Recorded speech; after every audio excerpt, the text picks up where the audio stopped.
Bon, dis-moi, ça fait combien de temps que tu essayes de perdre ce gras? 6 mois, 1 an, 2 ans ou plus? Et à chaque fois, je parie que c'est le même schéma. C'est un cercle vicieux. Au début, tu as de la motivation. Ensuite, tu as des résultats temporaires. Et après, j'imagine, tu atteins un plateau, puis après, tu abandonnes. Pas vrai? Eh bien, écoute, c'est pour ça que ce schéma-là, on va dire, courant, tu vois, le schéma normal, on va dire, de la sèche, des régimes, etc., ça ne marche pas. Et du coup, dans cette vidéo, je vais t'expliquer, je vais te montrer pourquoi bah, c'est ton corps, ton propre corps, et donc toi-même, qui sabote tes propres efforts. Et surtout, justement, bah, comment faire pour y arriver. Parce que voilà, donc dans cette vidéo, je vais t'expliquer, donc c'est pour les mecs bah, nati, donc naturel, nati, donc 2TY, comme moi et sûrement comme toi, parce que si tu l'es pas, je vois pas pourquoi tu regardes cette vidéo, ça n'a pas de sens. Donc si t'es naturel, et surtout si tu as un métabolisme normal ou lent, t'es genre type endomorphe, etc. Tu vois? Donc ça veut dire que tu as plus ou moins du mal à perdre du gras. Donc reste jusqu'au bout, je vais tout expliquer. Avant qu'on commence, j'ai une question pour toi. Quand tu te réveilles le matin et tu te regardes dans le miroir, qu'est-ce que tu vois? Qu'est-ce que tu ressens? Est-ce que tu es justement ce mec-là, donc gros, et donc au final, tu es frustré, dégoûté à chaque fois que tu te pèses le matin, à chaque fois que tu le vois dans le miroir pour aller pisser? Est-ce que, justement, bah, t'en as marre de cacher ton corps sous des vêtements larges en te disant ouais, c'est la mode, l'oversize, etc. Et tu commences justement à éviter les situations à être torse nu, à la piscine, à la plage, etc. Parce que si c'est le cas, ce que je veux te dire, ça va tout changer. Parce que justement, j'ai besoin que tu sois honnête avec toi-même d'abord. Parce que combien de régimes t'as essayé? Combien de fois tu t'es dit ok, cette fois-ci, c'est la bonne? Cette fois-ci, c'est mon été, c'est mes 3 derniers mois avant l'été, justement. Je vais sécher, je vais avoir mon physique de bâtard, etc. Combien de fois tu t'es dit ça? Et combien de fois ça a été réellement le cas? Parce que si t'échoues au final, c'est pas vraiment de ta faute. C'est à cause de ton corps, de tes hormones et de ton métabolisme. Et c'est ce que je vais t'expliquer. C'est pas forcément ton manque de volonté et ton manque de discipline. Parce qu'en fait, tu combats, tu combats, on va dire, une bataille qui est à ton désavantage. Parce que tu combats ta biochimie. Et c'est ça ton problème. Parce que justement, quand tu stagnes, c'est dû à quoi? Parce que regarde, je vais te faire un schéma, tu vas comprendre. Tu as deux personnes. Donc un, ah, on va essayer de faire des dessins corrects. Alors, ça, tu vois, c'est le premier. Il est gros. Et ça, c'est tes mois avant. Et ça, c'est toi. Le deuxième, ça, tac, tac, tac, tac, tac, tac. Tu vois, celui-là, il a les abdos et il a les pecs. Lui, là, c'est moi. Et c'est potentiellement ton futur toi. Toi, futur. Voilà. Maintenant, je vais t'expliquer une chose qui va justement remettre en question bah, tout ce qu'on t'a appris, tout ce que tu sais, tout ce que tu as découvert et tu vas enfin comprendre pourquoi ce que tu fais, ce que tu fais depuis le début, ce que tu as essayé de faire à chaque fois, ça ne marche pas. Parce qu'en fait, ces deux-là, donc lui, ça va être numéro un et lui, ça va être numéro 2. Donc, quand tu as numéro un il fait quoi? Il mange 2500 calories. Ok? Numéro 2 il fait quoi? Eh ben, il mange 2500 calories. Ok? Maintenant, ce qui va se passer, c'est que ils vont pas avoir les mêmes résultats. Ouais. Et là, je vais te demander de faire une chose, c'est genre pose-toi, réfléchis, essaye de penser à un mec, tu vois, que tu as vu, que tu connais, etc., avec qui tu as parlé, que ce soit pote, ami, famille, des mecs à la salle et tout. Bah, le gars, genre justement, il mange plus que toi. Il fait pas forcer, il fait pas plus de cardio que toi, tu vois, il est pas là, on va dire, à se tuer plus que toi. Il mange plus que toi, il est plus musclé que toi et il est plus sec que toi. Il a le physique que tu veux. Alors que c'est toi qui galère le plus. C'est toi justement qui mange le moins, c'est toi qui fais le plus de cardio, c'est toi qui te tue le plus à la salle et pourtant t'as un physique bah bidon ou t'as un physique on va dire qui te plaît pas si tu veux. Comment ça se fait? C'est ma question pour toi. Comment ça se fait justement? Eh ben, parce que là, tu vois, ils ont tous les deux les mêmes calories. Si ton corps était vraiment une calculette, bah normalement, il devrait avoir les mêmes résultats. Mais c'est pas le cas. Et on est d'accord que c'est pas le cas dans la vraie vie. Du coup, c'est dû à quoi? Eh ben, c'est dû à tes hormones. C'est tes hormones qui décident en fait de tes résultats. Si tu vas appartenir au numéro un ou si tu vas appartenir au numéro 2. Et quand on parle d'hormones, je parle de quoi? Je parle de l'insuline. Cette fameuse hormone que personne ne comprend correctement, ou en tout cas ignore et pense juste que c'est ce qui rend musclé, que c'est ce qui justement te permet d'avoir ta fenêtre anabolique et de prendre du muscle, etc. Et ben en fait, dis-toi que c'est cette hormone qui va faire que tu feras soit partie du groupe 1, soit partie du groupe 2. C'est ça le truc. Et du coup, je vais t'expliquer en fait comment ton insuline agit. Donc, cette insuline, elle va agir sur un phénomène qui s'appelle la lipolyse. La lipolyse, c'est quoi? La lipolyse, en fait, c'est tout simplement ce qu'on appelle brûler du gras. C'est ça qu'on appelle la lipolyse. Et concrètement, ce qui va se passer, c'est qu'en fait, tu vas casser des triglycérides. Tu vas casser des triglycérides et en fait, tu vas libérer des acides gras, donc qui sont tout simplement ton propre gras, plus du glycérol. Bon, ça, on s'en fout. Mais tes acides gras, donc c'est ce qui fait partie, genre, enfin, c'est ce qu'il y a dans tes adipocytes, c'est ton gras, etc., ton propre fat, tu vois. Donc c'est ce que tu vas libérer dans ton sang. Et en fait, c'est ce qu'on a l'hypo, putain, j'ai oublié un O. Tout ça là, ce que je viens de te dire, genre ce phénomène de la lipolyse, c'est le truc le plus important. C'est ce qui fait qu'en fait ton corps brûle du gras, c'est ce qui fait que ton corps perd du gras. Je parle pas de poids, je parle de gras. Donc comme je te dis, voilà, tu vas libérer donc des acides gras. Et ces acides gras, c'est ce que du coup tu vas utiliser voilà, comme source d'énergie. Je vais y venir plus tard avec les corps cétoniques et tout. Donc ça, tu vois ce que je veux dire si tu as déjà vu mes autres vidéos. Si tu veux vraiment comprendre ce qui se passe dans ton corps humain, pourquoi ton insuline active ta lipolyse et du coup ça te fait, si tu veux, brûler du gras, parce qu'en fait, ton insuline, dès qu'elle va être élevée, donc insuline élevée, tu vas en fait activer en fait la LPL, c'est lipoprotéine tac lipase. Donc ça, en fait, c'est ce qui va te faire stocker. C'est ça, justement, qu'il faut comprendre. Ça, là, ça te fait stocker du gras. Quand ton insuline est faible,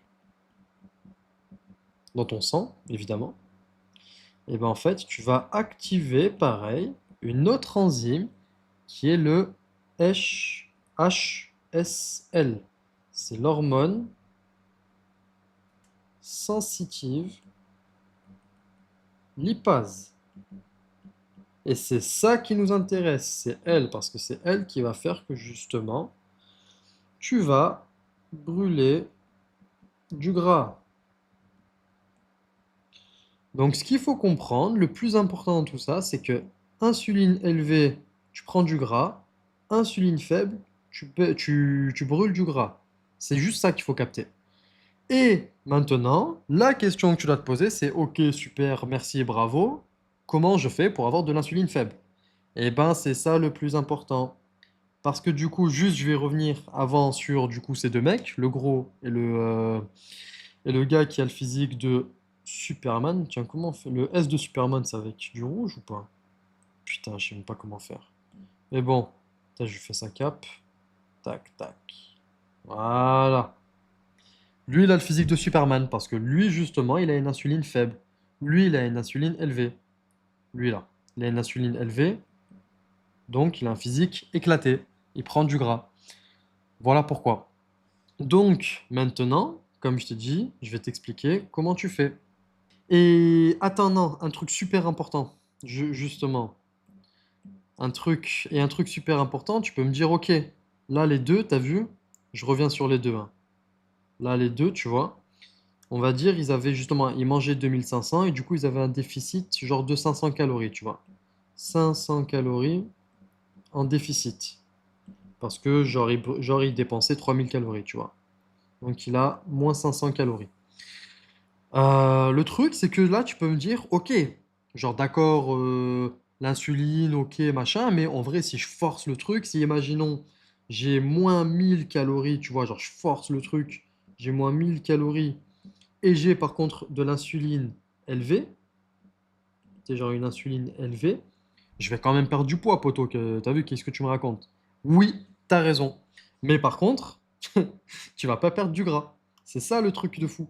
C'est que même si tu as tes moins 1000 calories, tu vas pas perdre du gras parce que du coup, tu as lipolyse bloquée. Donc, si tu peux pas perdre de gras, donc pas de gras, brûlage, on va dire brûlage, pas de brûlage de gras, vu que ta lipolyse est bloquée, parce que ton insuline est élevée.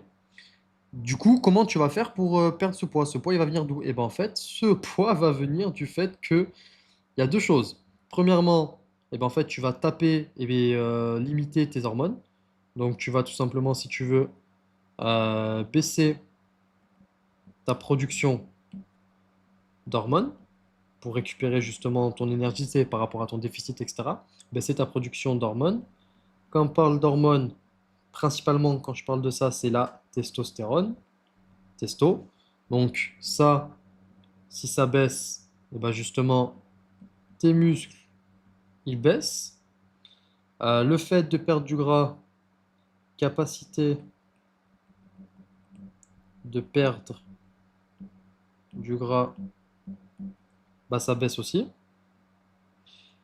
Et ta libido,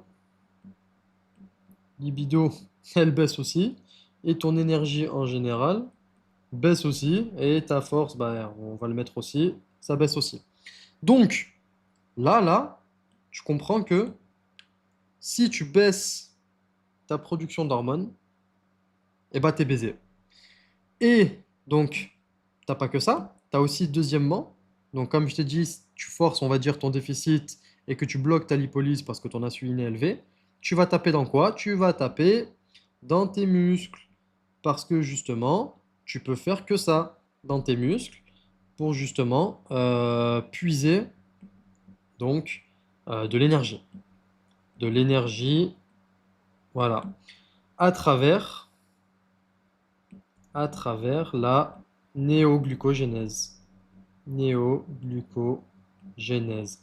Parce que la néoglucogénèse, je te l'ai déjà expliqué, c'est un phénomène qui justement est fait, enfin, comment dire, c'est ton foie, c'est un phénomène qui se passe dans ton foie et c'est ton foie en fait qui va convertir, ton foie, merde,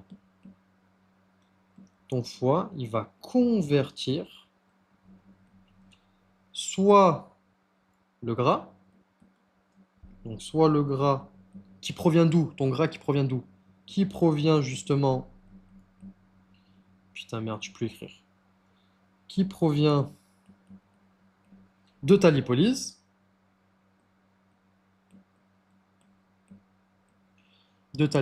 et si du coup, bah nous, dans notre cas, ça, ta lipolyse, eh bah t'en as pas, t'as pas de lipolyse, du coup, t'as pas de gras.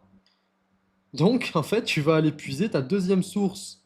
Ta deuxième source, c'est quoi? C'est ton foie, il va convertir donc tes protéines, les protéines que tu vas soit ingérer, soit manger, soit si du coup tu manges pas assez parce que tu as un déficit de bâtard, tu vas puiser dans ton muscle. Genre tu vas en fait genre détruire tes cellules musculaires. Et tu vas convertir du coup, vu que pour avoir de l'énergie, tu sais, bah, c'est ça en fait, c'est pour ta néoglucogénèse, ça sert à quoi? Ça sert à convertir du coup soit du gras ou des protéines en glucose pour avoir de l'énergie. Parce que ton corps fonctionne au glucose. Là, tu fonctionnes toujours en mode glucose. Donc, tu as besoin d'énergie pour fonctionner, pour vivre, pour survivre. Et du coup, tu es obligé d'en puiser quelque part. Vu que là, ta lipolyse, bah, elle est bloquée, parce que ton insuline est élevée. Du coup, tu n'as pas de gras. Du coup, ton foie, il va faire quoi? Il va convertir, du coup, tes protéines, donc tes muscles, en énergie. Du coup, c'est pour ça que tu es baisé. Parce que ça, donc, ce que je suis en train de t'expliquer là, ce délire-là, là, glucose, machin, protéines, c'est ce qu'on appelle le catabolisme. Voilà, ça tu l'as entendu de partout, ça voilà, dès que les gens sortent ce mot, c'est ça ils se sentent scientifiques. Donc, s'il se passe ça, et bah t'es baisé. Du coup, avec tes 1000 calories, au final, ce qui va se passer avec tes 1000 calories, bah félicitations mon pote.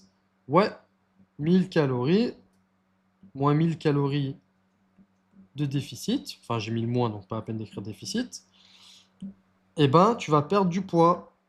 Félicitations. Et tu vas perdre quoi? Tu vas perdre du muscle et du glycogène. Enfin, mais bon, ça, on s'en fout. Mais tu vas perdre du coup du muscle et peu de gras parce que ta lipolyse est bloquée. Donc, c'est ce qui se passe quand ça, là, tout ça, c'est lui, ça. Tout ça, c'est lui. Et donc, si ton insuline est faible et que du coup, tu es ici, là, ton insuline est faible, du coup, tu brûles du gras, et bah, du coup, boum, t'es lui. Et du coup, même si tu as besoin de sucre avec ta néoglucogénèse, et ben en fait, vu que tu as de la lipolyse, tu vas utiliser ton propre gras, et du coup, tu vas être lui. C'est ça le secret. C'est ça le truc.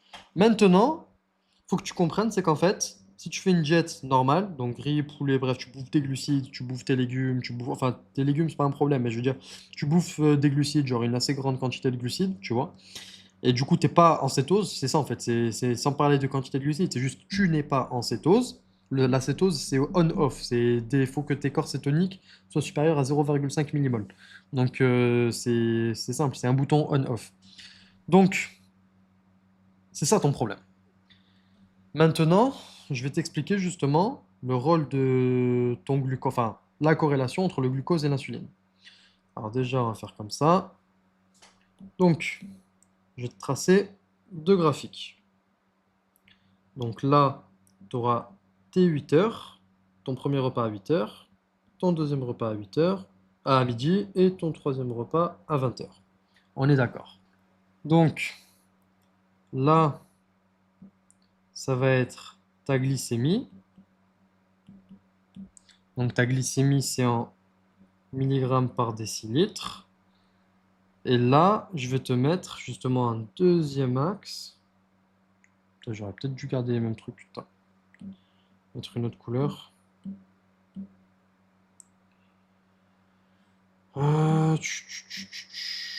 Merde.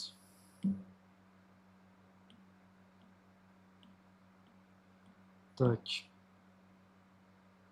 Ça va être ton insulinémie. Voilà. C'est un micro-unité par millilitre. OK? Donc, là, on va justement faire comme si tu avais tes 3 repas par jour, tes 3 repas normaux par jour. On est d'accord. Donc, tu vas te réveiller le matin. On va dire, imaginons que tu as une glycémie plutôt normale, donc à 85 mg par décilitre, donc tu es ici. Sachant que le matin, en réalité, je ne vais pas le mettre sur le graphique, mais en fait, quand tu te réveilles, si tu veux, ton corps sécrète du cortisol. Du coup, en fait, ça te fait justement avoir un pic de glucose dans ton sang. Et donc, tu as un pic de glucose, voilà. Et si tu veux, ce pic de glucose, il sert à quoi? Ce cortisol, il sert à quoi? Il sert en fait à te réveiller et à te donner de l'énergie dès le matin. Donc, en fait, même si tu manges rien, tu auras quand même un pic de glucose le matin. Et du coup, puis, voilà. Donc, c'est ça qu'il faut que tu comprennes, mais je vais pas le mettre pour pas t'embrouiller. Du coup, imaginons à 8 heures, tu es là, tu vas manger. Tu vas manger, je sais pas, tes flocons d'avoine, un fruit, un truc à la con, des protéines, etc. Tu vois, en premier pic, ok? Ensuite, ça va redescendre, ça va redescendre. Imaginons, du coup, tu vas monter voilà, jusqu'à 140 mg, c'est pas déconnant, 140 mg par décilitre. Comme je te dis, tu manges des flocons d'avoine et tout. Donc, ça te prend près 3 à 4 heures. Boum, à midi, tu vas remanger. Pareil, ça descend 3 à 4 heures. Boum, boum, boum, tu remanges, tu redescends. Le problème, c'est que dès que tu dépasses une certaine valeur, qui est 110 mg par décilitre, eh ben il se passe quoi? Eh ben il se passe que ton pancréas sécrète de l'insuline. Pourquoi? Parce qu'en fait, si tu veux avoir une certaine quantité trop de sucre, enfin avoir une certaine quantité et avoir trop de sucre dans le sang, ça va faire que justement tu peux mourir. C'est pour ça que les diabètes, tu vois, eux, leur problème, les diabètes, c'est quoi? C'est qu'en fait, si tu veux, ils produisent, enfin, ils produisent pas assez d'insuline et du coup, c'est pour ça qu'ils s'injectent de l'insuline parce que s'ils ont trop de sang enfin, trop de sucre dans le sang, ils peuvent mourir tout simplement. Donc, ton pancréas sécrète de l'insuline dès que tu dépasses cette valeur de 110 et du coup, il va se passer quoi? Il va se passer que donc attends, juste, on va faire comme ça, tac, tac, tac, voilà. Ton insuline qui est en bleu, donc elle est là. Imaginons justement, on va dire, t'es ici, donc là, boum, t'as mangé, ça monte, ça redescend, ça monte, ça redescend, ça monte, ça redescend. Ça, c'est ton insuline, tu vois. Et du coup, pour revenir à tes 110 milligrammes, ton pancréas, du coup, lorsqu'il va sécréter donc ton insuline, ça va faire que tu vas bloquer, du coup, ta lipolyse. Donc pendant toute cette phase-là, où justement, tu as de l'insuline dans le sang, tac, tac, tac, parce que justement, tu as du sucre qui est élevé, donc tu as sécrété de l'insuline, comme on peut le voir ici, hein. Donc là, c'est ces pics-là, tac, tac.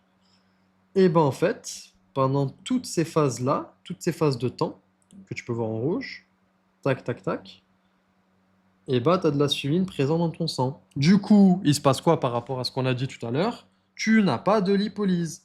Donc quand tu es comme ça, tu as bloqué ta lip... Putain, je sais plus s'il y a... Non, c'est d'abord un I, hein. C'est d'abord un I. Lipolyse. Tu as bloqué ta lipolyse. Donc, ta lipolyse, au final, elle n'est pas bloquée pendant quelques heures dans la journée seulement. Genre dans la nuit, par exemple, ça redescend. Du coup, au final, pendant 5 heures, tu as 5 heures dans ta journée où justement, tu as de la lipolyse. Donc, pendant 5 heures à peu près, tu vas brûler du gras. Est-ce que maintenant tu comprends pourquoi justement bah, tu es baisé et ce que tu fais, bah, ça marche pas vraiment puisque justement tes hormones sont pas tes hormones toniques. Et c'est ça le plus important. Et c'est vraiment ça qu'il faut que tu arrives à comprendre, tu vois. Parce que tant que tu changeras pas ça, eh ben, tu seras toujours bloqué. Parce que comme je t'ai dit, là où on est différents les uns des autres, c'est genre justement cette résistance à l'insuline, cette sensibilité à l'insuline, etc. C'est ça qui va justement bouger ce graphique. Pour, on va dire, résoudre ce problème et pouvoir enfin perdre du gras, il faut que justement que tu maximises tes phases de lipolyse. Pour faire ça, eh ben, je vais te donner la stratégie. Donc, putain, il est moche. Tac, tac. Tu vas faire quoi? Tu vas faire, eh ben, tu vas faire qu'un seul repas.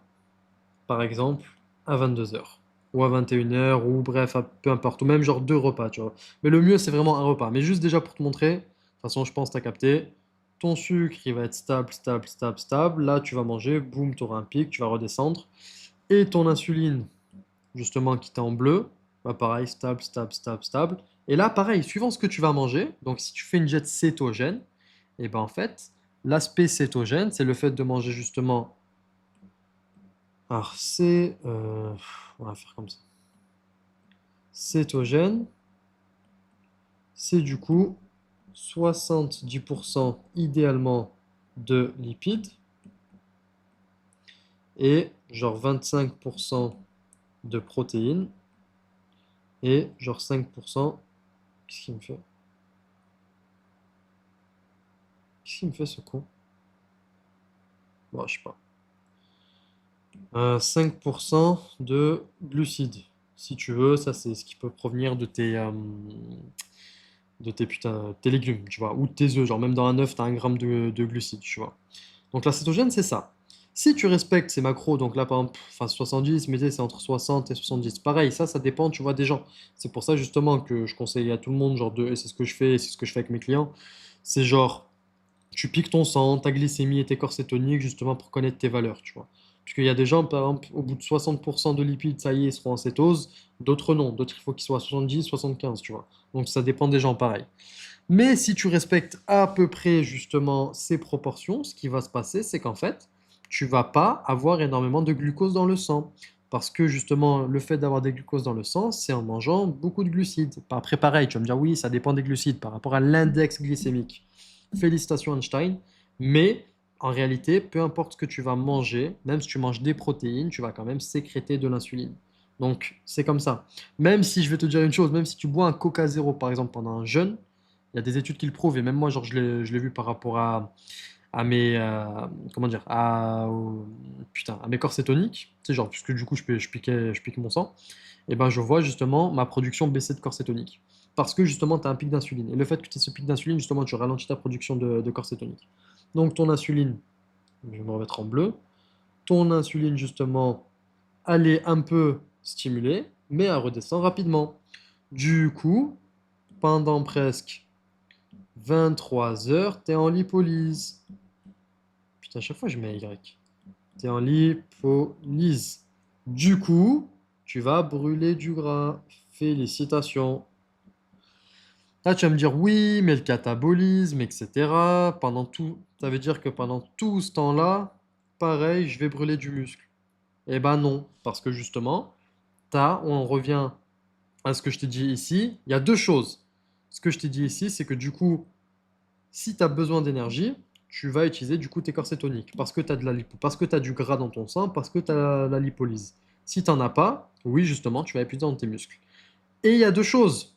Il y a le fait que en faisant justement ce jeûne, genre de l'OMAD ou même 16 heures, etc., en fait, un jeûne prolongé, donc de mini 16 heures minimum, voire le top, c'est pas du coup 23 heures, hein, je fais genre de l'OMAD, et ben en fait, tu vas booster à mort ta GH. Ça, les études le prouvent. Et le fait de booster ta GH, c'est anti-catabolique. Catabolique. Du coup, tu vas garder tes muscles. Sachant que en plus, en faisant tout ça, pareil, j'ai expliqué sur d'autres vidéos, c'est que en faisant donc ce jeûne et en mangeant du coup pas beaucoup de glucides, du coup, tu as une insuline qui est faible, insuline faible. Du coup, tu favorises la production de testo. Donc, ta testo est élevée, ta GH est élevée. Du coup, il va se passer quoi? Allez, vas-y, je te laisse deviner Einstein. Et bah, du coup, tu as plus de muscles, tu perds du gras, ton gras, tu le perds plus facilement. Ta libido, elle augmente, ton énergie augmente, ta force augmente, il y a tout qui augmente. Donc voilà, tu vois, c'est ça en fait qu'il faut capter. C'est que du coup, bah, tu deviens en fait ta machine de guerre, justement. Genre parce que tu as boosté tes hormones, parce que du coup tu as baissé ton insuline et du coup tu fais une jet cétogène. Parce que pareil, la testostérone, comme j'ai déjà expliqué plusieurs fois, pour avoir de la testo, il faut justement avoir des lipides. C'est tout, c'est la base. Parce que dans tes lipides, tu as quoi? Tu as du cholestérol. Le cholestérol, c'est un précurseur de la testostérone, puisqu'en fait, ton cholestérol alimentaire, ça va devenir. Attends, je vais juste baisser, baisser ça. Ça devient de la Prégnénolone. Prégnénolone. Qui devient justement de la testo. Putain, je peux écrire. Donc voilà. Et le fait de ne pas avoir de glucides, et ben justement, tu diminues l'aromatase, qui est justement la transformation de ta testostérone en oestrogène. Donc, en plus, du coup, tu as tes cellules. Là, tu vas rigoler de Leydig. Leydig, justement, qui sont dans tes testicules. C'est ce qu'il y a dans tes balls, tu vois. Et ben, c'est ça, justement, ils vont utiliser ce cholestérol qui est là pour fabriquer de la testo. Voilà. Voilà. Clairement, c'est ça l'histoire. Et du coup, c'est en faisant tout ça que tu obtiens ton physique de Superman tout en haut. Où tu as ta cape et tu as. Attends, je vais te la dessiner. Je me sens chaud en dessin là. Comment on va faire ça? On va faire tac, tac, tac. Elle te fait un câlin, elle est contente. Putain, je sais vraiment pas dessiner, j'ai raté, hein. On l'a fait brune ou on l'a fait blonde? Vas-y, on va la faire brune. Voilà. Donc là, du coup, t'es content. Elle est contente. Voilà. Et elle a une petite robe. Voilà. Allez. Et elle est contente parce que justement, t'as un physique incroyable, t'as de l'énergie, t'as de la libido, et du coup, elle est heureuse. Et donc, c'est toi qu'elle va choisir. Et pas le simp à côté qui justement bah, chouine et va rester un incel. Donc voilà.